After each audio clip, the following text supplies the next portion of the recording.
Hello friends, स्वागत है आपके अपने यूट्यूब चैनल एक्सीलेंट क्लासेस नैनीजूर में। आज हम लोग 10th क्लास के फिजिक्स का कुछ ऑब्जेक्टिव क्वेश्चन पर डिस्कस करेंगे, जो आपके बोर्ड एग्जाम के लिए बहुत ही मददगार साबित होगा। इसी तरह डेली एक एक चैप्टर का हम लोग आज जैसे प्रकाश के बारे में है, इसमें दर्पण के भी बारे में है, लेंस के बारे में है, इसी तरह डेली एक एक चैप्टर का हम लोग प्रैक्टिस सेट करेंगे। चलिए विलंब न करते हुए हम लोग क्वेश्चन को देखते हैं। पहला क्वेश्चन है, प्रकाश की किरण गमन करती हैं। ए ऑप्शन है सीधी रेखा, बी टेढ़ी रेखा, सी किसी भी दिशा में, डी इनमें से कोई नहीं। जैसा कि आप लोग को पता होगा, प्रकाश की किरण गमन करती हैं, ए ऑप्शन सीधी रेखा।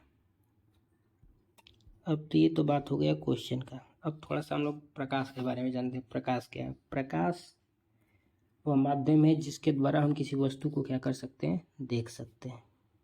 माध्यम है प्रकाश जिसके द्वारा हम किसी वस्तु को आसानी से देख सकते हैं, पहली बात। दूसरी बात ये है कि प्रकाश को संचरण के लिए माध्यम की आवश्यकता नहीं है, माध्यम की आवश्यकता नहीं है।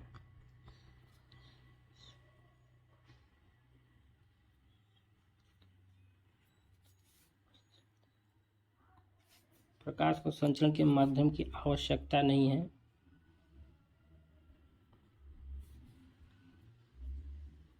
प्रकाश के संचरण के माध्यम की आवश्यकता नहीं है,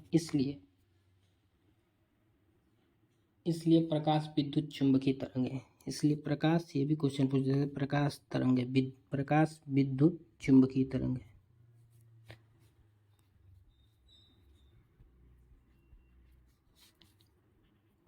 याद रखिएगा, प्रकाश विद्युत चुंबकीय तरंग है। नेक्स्ट इसमें और एक बात देखते, देखिए कभी कभी क्वेश्चन पूछ देगा प्रकाश तरंग है, ऑप्शन में दे देगा अनुप्रस्थ, अनुदैर्ध्य, इनमें से दोनों, इनमें से कोई नहीं। देखिए तो प्रकाश तरंग है अनुप्रस्थ तरंग। ठीक, एक बात यहाँ पर और याद रखिएगा कि ध्वनि, ये भी पूछते हैं कभी कभी, ध्वनि कैसी तरंग है? अनुदैर्ध्य। अब देखिए इसमें अनुप्रस्थ अनुदैर्ध्य में आदमी कंफ्यूजन रहता है, तो इसके लिए मैं आपको थोड़ा सा क्लू बता दे रहा हूँ। देखिए प्रकाश में प्र है तो इसमें अनुप्रस्थ है, याद हो जाएगा। ध्वनि में ध है, इसमें अनुदैर्ध्य में भी ध है, इसी से याद कर लीजिएगा। चलिए सेकंड नंबर क्वेश्चन को देखते हैं। प्रकाश का वेग न्यूनतम होता है। प्रकाश का वेग न्यूनतम होता है, आपको भी पता होगा, जल्दी से कमेंट करके बताइए। प्रकाश का वेग न्यूनतम होता है किसमें? कांच में। ऑप्शन नंबर डी, प्रकाश वेग न्यूनतम होता है कांच में। अब देखते हैं प्रकाश का वेग का पता सबसे पहले किसने लगाया था? ये क्वेश्चन अच्छा क्वेश्चन है। प्रकाश का वेग का पता सबसे पहले किसने लगाया था?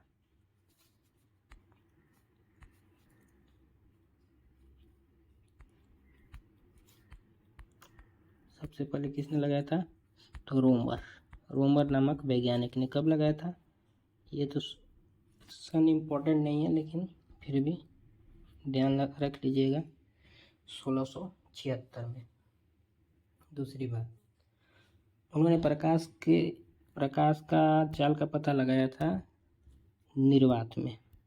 ठीक, निर्वात में कितना रोमन लगाया था? 3 ×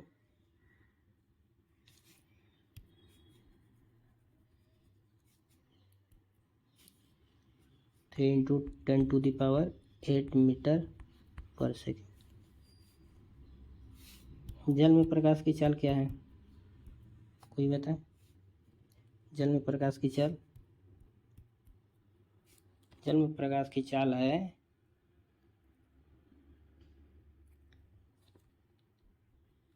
2.2 ×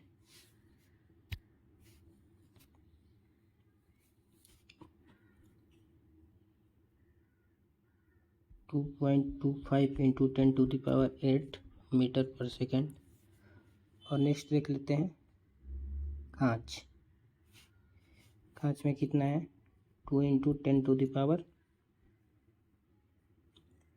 8 मीटर पर सेकेंड।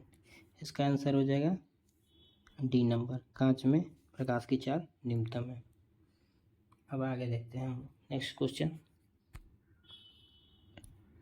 मोटर गाड़ी के चालक के सामने लगा रहता है। देखिए ये अच्छा क्वेश्चन है, इसमें बहुत सारा डाउट क्लियर हो जाएगा। मोटर गाड़ी के चालक के सामने लगा रहता है। देखिए उत्तर तो इसका होगा उत्तल दर्पण, बी नंबर। बी नंबर इसका उत्तर होगा उत्तल दर्पण। ये भी क्वेश्चन देख लीजिए, दोनों का यहीं पर हम कंपैरिजन करके बता देंगे उत्तल दर्पण अवतल दर्पण में अंतर क्या होता है। और मोटर कार के हेडलाइट में प्रयोग होता है, हेडलाइट में अवतल दर्पण। ठीक,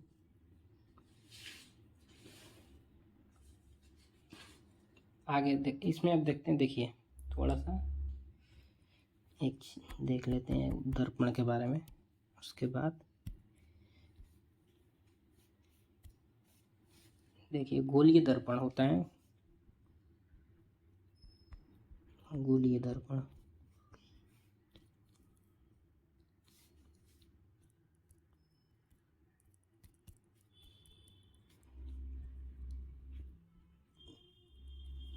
गोलीय दर्पण होता है, इसी का दो भाग हैं। इसका दो भाग कौन कौन सा है? उत्तल और अवतल। ठीक, इसी का दो भाग है उत्तल और अवतल। आगे देखते हैं यहाँ से अपन लोग।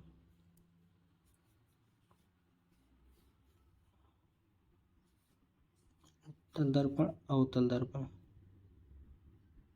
अवतल व उत्तल, गोलीय दर्पण। ठीक, अब आगे देखते हैं इसमें क्या है। अवतल दर्पण को इंग्लिश में बोलते हैं कनकेव मिरर, कनकेव।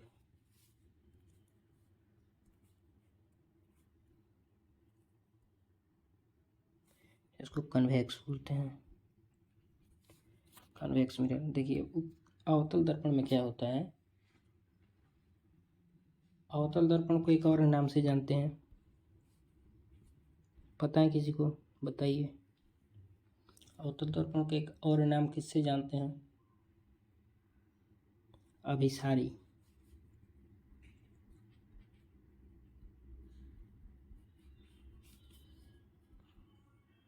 उत्तल को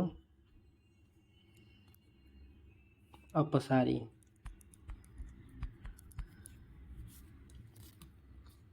ठीक, अपसारी। और देखते हैं, ये तो बात होगी। दूसरी बात,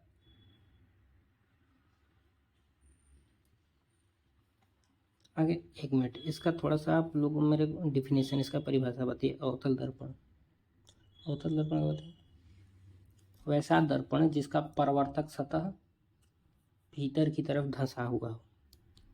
ऐसे ही होता है ना,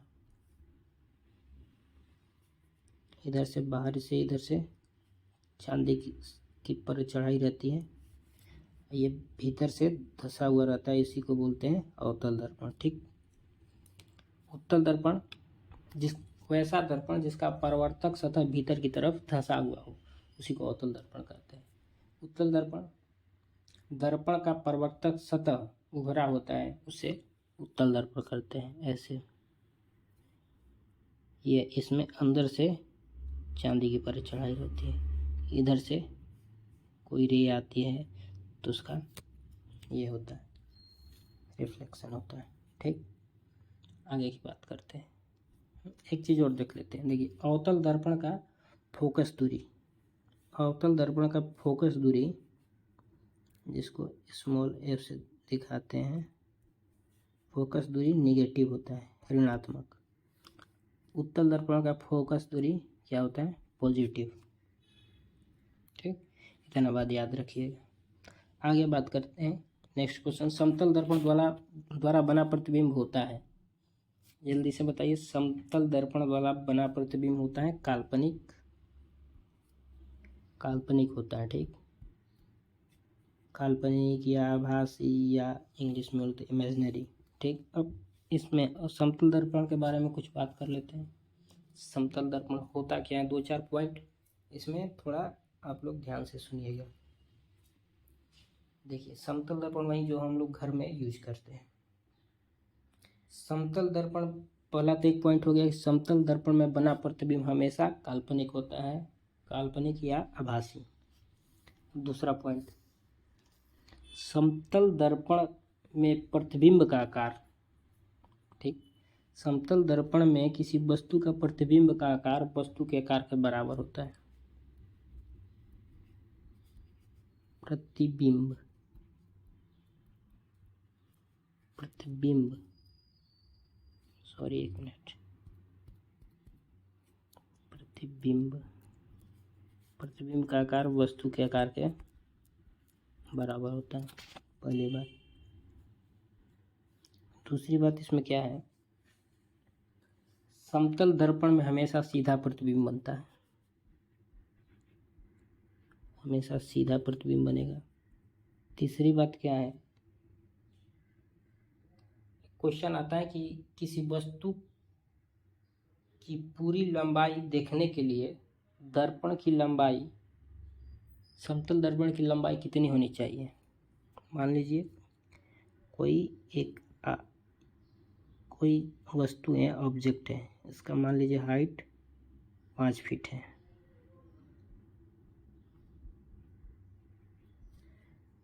तो इसकी पूरी प्रतिबिंब, पूरी इसकी चित्र छवि को देखने के लिए समतल दर्पण में समतल दर्पण की लंबाई कितनी होनी चाहिए, तो वस्तु की हाइट की आधे।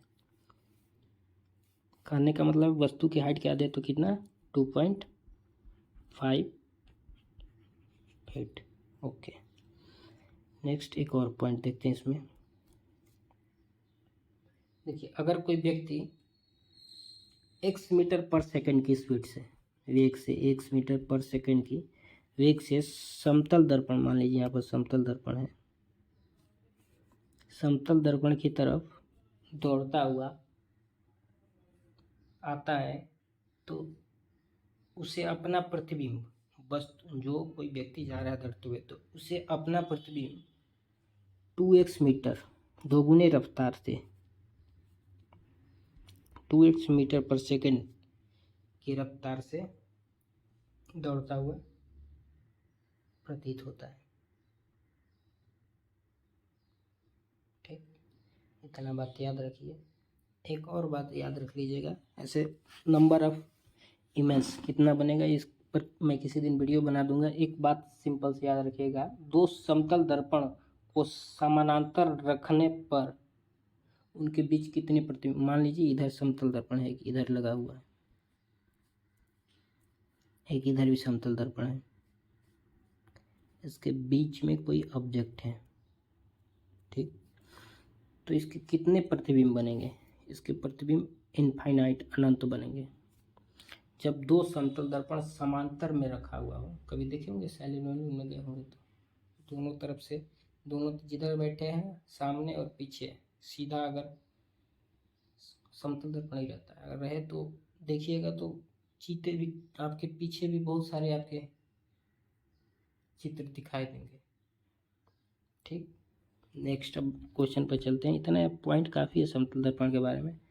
हाँ, देखिए नेक्स्ट क्वेश्चन है, लेंस की क्षमता का मात्रक है, लेंस की क्षमता का मात्रक है, जल्दी बताइए। क्वेश्चन जल्दी जल्दी करते हैं, कम समय में ज़्यादा। लेंस की क्षमता का मात्रक है डायोप्टर, सबको पता है। चलिए आगे बढ़ते हैं। डायोप्टर लेंस की क्षमता, तो इसका फॉर्मूला क्या होता है बता दीजिए थोड़ा।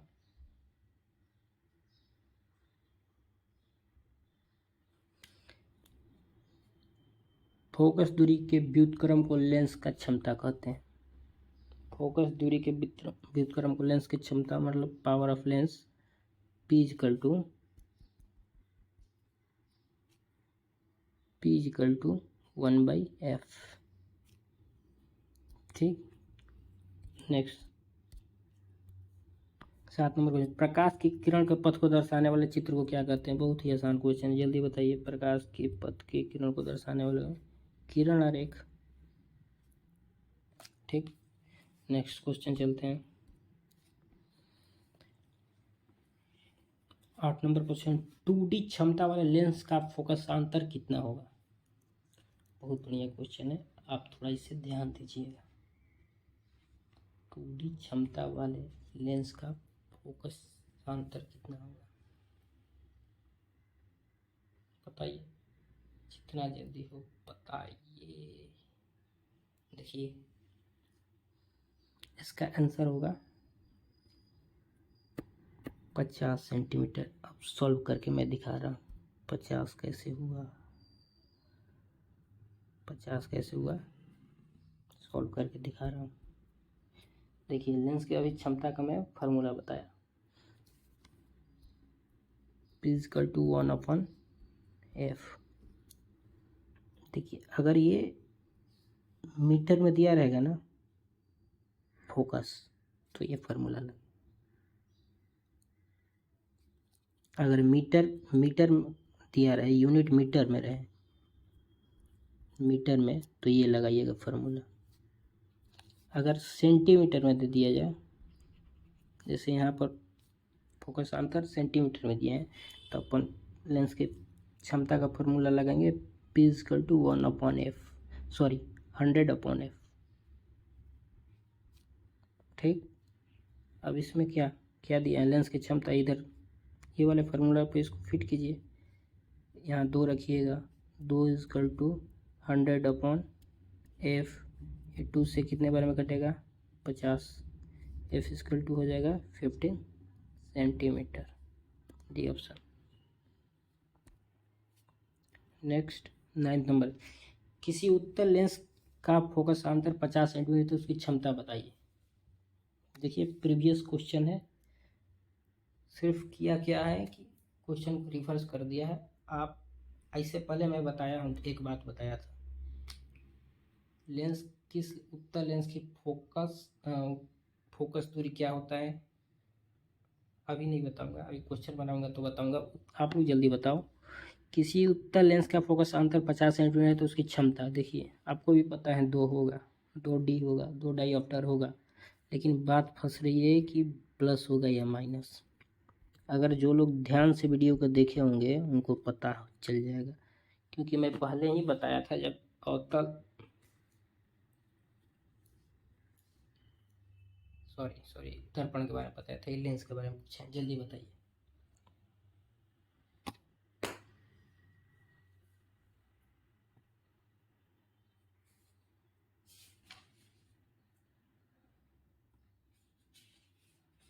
जल्दी बताइए, थोड़ा मैं आपको समय दे रहा हूँ।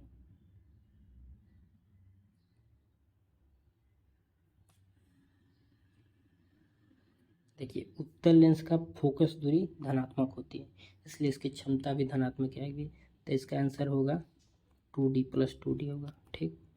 नेक्स्ट क्वेश्चन देखते हैं, प्रकाश की किरण के समूह को क्या कहते हैं? ये तो आप लोग बता दीजिएगा यार, प्रकाश की किरण के समूह को क्या बोलते हैं?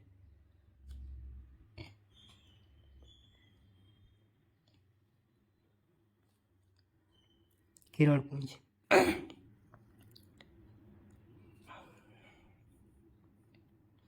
नेक्स्ट 11 नंबर क्वेश्चन, उत्तल लेंस की क्षमता होती है, अभी मैं बताया, उत्तल लेंस की क्षमता क्या होती है, जल्दी बताइए।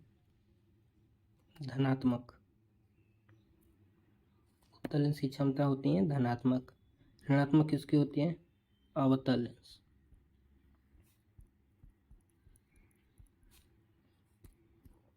नेक्स्ट क्वेश्चन वही होगा, उत्तल लेंस को क्या कहते हैं, अब बताइए। 13 नंबर क्वेश्चन बताइए, अवतल लेंस को क्या कहते हैं? अवतल लेंस को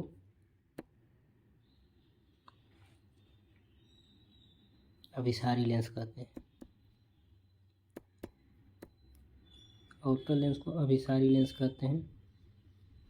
अपसारी लेंस किसको कहते हैं? उत्तल लेंस। अवतल लेंस को अपसारी लेंस कहते हैं, उत्तल लेंस को अभिसारी लेंस कहते हैं। अगर यहीं अवतल दर्पण दिया रहता लेंस के जगह, जैसे अवतल दर्पण, दोनों में अंतर देखिए क्या है। दर्पण लेंस का उल्टा होता है, समझिए एक तरफ,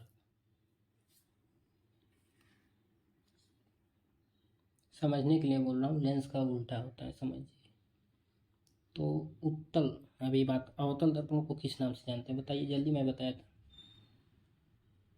अभिसारी दर्पण, अवतल दर्पण को अभिसारी दर्पण।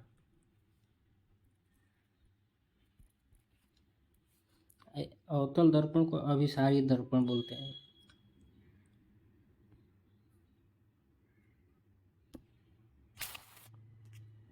एक मिनट,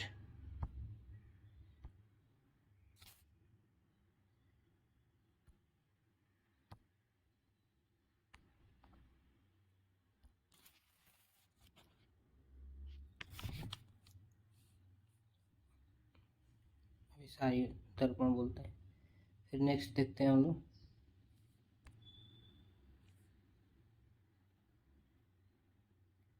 ये तो बता दिया 14 नंबर। उसी में 15 में, निम्नलिखित में कौन से पदार्थ लेंस बनाने में प्रयुक्त नहीं किया जाता है। मिट्टी का सुने हैं जी कभी लेंस, मिट्टी। किस दर्पण में वस्तु से छोटा प्रतिबिंब प्राप्त होता है हमेशा, किस दर्पण में वस्तु से हमेशा छोटा प्रतिबिंब प्राप्त होता है, जल्दी बताइए। 16 नंबर क्वेश्चन। उत्तल दर्पण में। किस में? उत्तल दर्पण में, बी नंबर। नेक्स्ट, किस दर्पण में वस्तु का बड़ा प्रतिबिंब होता है, ये तो बता दीजिएगा। अवतल दर्पण, उत्तल में भी बड़ा, छोटा, इसमें बड़ा। समतल दर्पण में क्या होता है, बराबर होता है, बताया ना। समतल दर्पण में क्या होता है, बराबर, प्रतिबिंब का साइज वस्तु के साइज का बराबर होता है। प्रकाश के परिवर्तन के कितने नियम हैं, जल्दी बताइए। प्रकाश के परिवर्तन के 2 नियम हैं भाई साहब, जिसको जिसको याद है फटाफट कमेंट बॉक्स में लिख डालो। प्रकाश के 2 नियम हैं, मैं बताऊं। प्रकाश के परिवर्तन के 2 नियम हैं। पहला, आपतित किरण, परावर्तित किरण और अभिलंब तीनों एक ही समतल में होते हैं।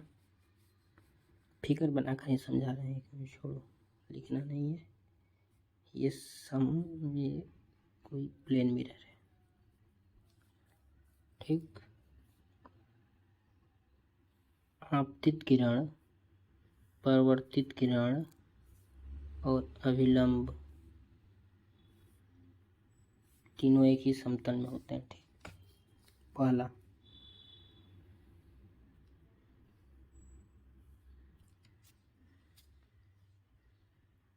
और ये देखिए, इस एंगल को ऐसे नोट करते हैं, ऐसे डिनोट करते हैं, इसको आर से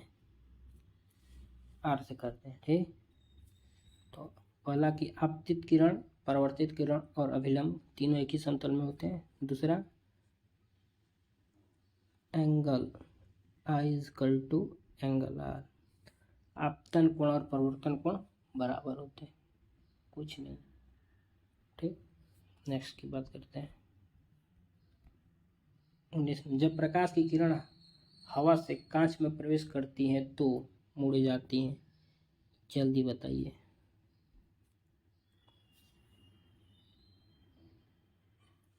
देखिए, जब प्रकाश की किरण हवा से कांच में, मैं समझा रहा हूँ थोड़ा सा, मान लीजिए ये स्लैब है, कांच है, ठीक। थोड़ा बड़ा बना लेते हैं, ये क्या है, कांच।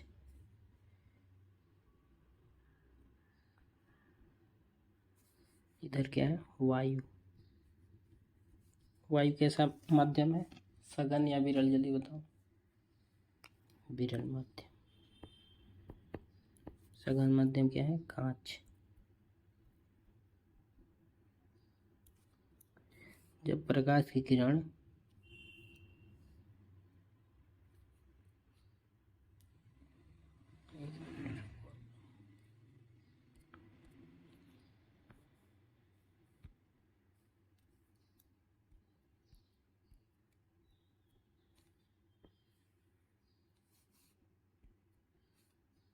देखिए ये लाइट है, प्रकाश की किरण है, ये वायु है, ये क्या है, कांच, ये है अभिलंब। तो जब पूछा कि जब प्रकाश की किरण वायु से कांच में प्रवेश करती है, देखिए तो क्या होती हैं, अभिलंब की तरफ झुक जाती है थोड़ा सा। इसका पथ ये था, रास्ता जाने का ये था, जैसे आ रही थी ऐसे जाती, लेकिन अभिलंब की तरफ झुक जाती है। फिर यहाँ पर भी अगर एक अभिलंब हम लोग बनाएंगे, अब देखिए फिर यहाँ से भी मीडियम चेंज हो रहा है ना, पहले वायु था, फिर कांच में आई, फिर कांच से जाएगी अब वायु में, तो फिर ये अभिलंब से इस बार दूर जाएगी, ऐसे जाएगी, जो इसका रास्ता ये था। ऐसे प्रकाश का अपवर्तन, रिफ्लेक्शन ऑफ लाइट का दो नियम है, आप लोग पढ़े होंगे, वो अभी तो पढ़ाने लगे, वीडियो ऐसे भी लंबा हो रहा है, जल्दी से क्वेश्चन करते हैं, बाद में कभी पढ़ाएंगे। जब प्रकाश की किरण हवा से कांच में प्रवेश करती, सेम क्वेश्चन है क्या, जब प्रकाश की किरण हवा से कांच में प्रवेश करती, दोनों सेम क्वेश्चन। 20 नंबर देखो, फोटोग्राफिक कैमरा का अभिदृश्यक होता है, जल्दी बताओ। 20 नंबर क्वेश्चन, जल्दी बताओ। उत्तल लेंस का, याद करके रखिएगा, ये सब डायरेक्ट क्वेश्चन आएगा। साइड मिरर के रूप में प्रयुक्त किया जाता है, अभी इससे पहले भी क्वेश्चन आप लोग सॉल्व किए थे, इसको जल्दी बताओ आप लोग। साइड मिरर के रूप में प्रयोग किया जाता है,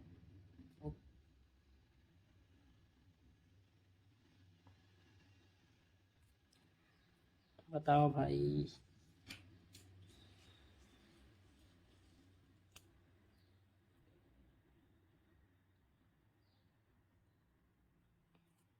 लेंस, एक अवतल दर्पण की फोकस दूरी 10 सेंटीमीटर है, उसकी वक्रता त्रिज्या क्या होगी, जल्दी बताओ। 1 मिनट भी यहाँ पर, चलो मैं एक फार्मूला लिखता हूँ, आप लोग को पता होगा। फोकस दूरी इज इक्वल टू होता है वक्रता त्रिज्या।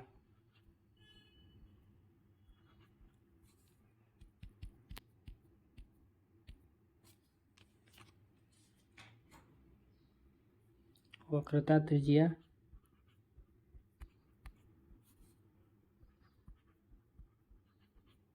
अपॉन 2, ठीक है। फोकस दूरी को स्मॉल f से डिनोट करते हैं, ठीक। सेंटर ऑफ कर्वेचर, वक्रता त्रिज्या, जैसे देखिए एक अवतल दर्पण की फोकस दूरी 10 सेंटीमीटर है, फोकस दूरी 10 10 इजकल टू वक्रता त्रिज्या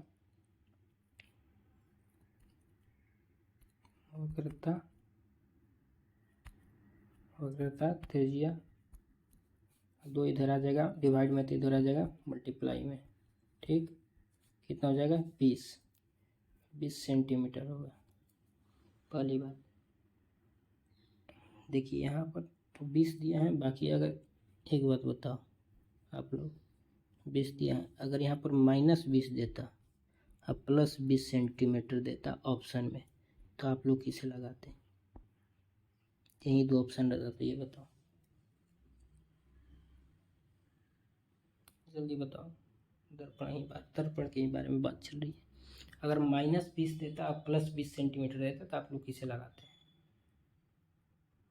शुरू में ही बताया था क्वेश्चन में, अवतल दर्पण की फोकस दूरी निगेटिव होती है, तो अवतल दर्पण के बारे में बात कर रहे हैं, तो -20 सेंटीमीटर में लगाता, ठीक। चलिए 23 नंबर क्वेश्चन, निर्गत किरण और अभिलंब के बीच के कोण को निर्गत कोण कहते हैं। सरल सूक्ष्मदर्शी में किसका उपयोग होता है, जल्दी बताओ। सरल सूक्ष्मदर्शी में किसका उपयोग होता है, उत्तल लेंस, दर्पण नहीं कीजिएगा, उत्तल लेंस का प्रयोग होता है। किस लेंस के द्वारा सिर्फ काल्पनिक प्रतिबिंब बनता है, बताओ। अवतल। अगर यही दर्पण पूछता, किस दर्पण के द्वारा केवल काल्पनिक प्रतिबिंब, लेंस के जगह पर अगर क्या कर देता पता है क्या, दर्पण, तो क्या लोग बताते आप लोग, उत्तल दर्पण, समझे।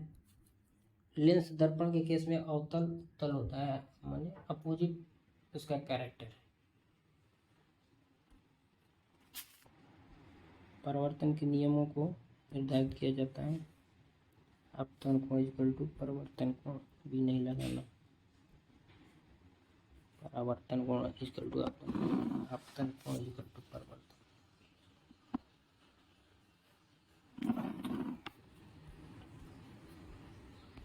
सत्ताईस, काल्पनिक प्रतिबिंब होता है, बताइए। काल्पनिक प्रतिबिंब हमेशा भाई सीधा होता है, वास्तविक प्रतिबिंब हमेशा उल्टा रहता है, ठीक। लेंस की देखिए, अब लेंस की मुख्य फोकस की संख्या कितनी होती है, जल्दी बताइए, बढ़िया क्वेश्चन है, अच्छा क्वेश्चन है। लेंस की मुख्य फोकस की संख्या दो होती है। पूछो कैसे, मान लो, देखो दिखा रहा हूँ बनाकर।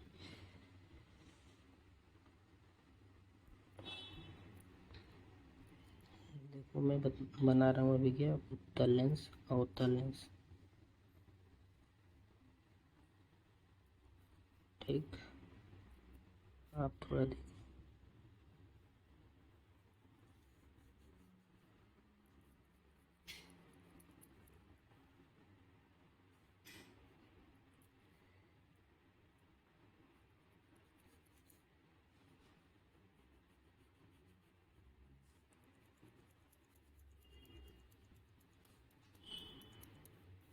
देखिए लेंस स्फेरिकल होता है, ठीक।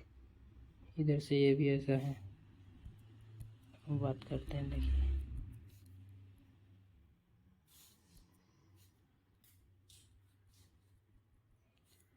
ये इधर इस वाले लेंस का फोकस दूरी किधर होगा, मुख्य फोकस इधर होगा।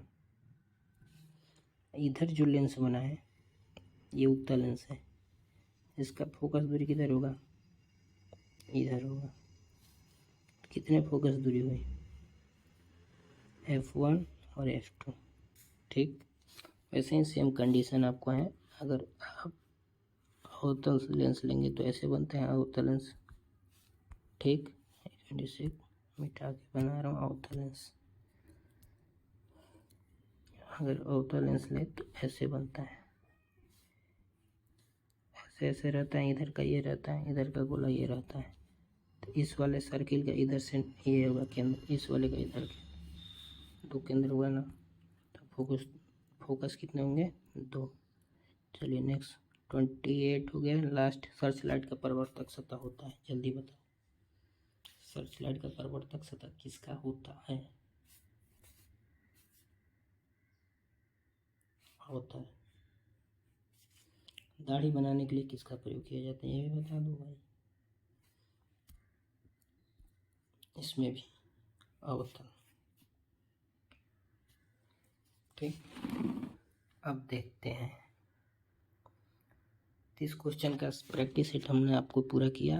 अगर अच्छा लगा तो आप इसे लाइक शेयर, चैनल को शेयर सब्सक्राइब कीजिए, ज़्यादा से ज़्यादा दोस्तों को बताइए, और कमेंट में बताइए कि आपने कितने सही किए, 30 क्वेश्चन में कितने क्वेश्चन सही किए, और नेक्स्ट किस टॉपिक से आपको ऐसे क्वेश्चन की प्रैक्टिस चाहिए, कमेंट करके बताइएगा। Thank you.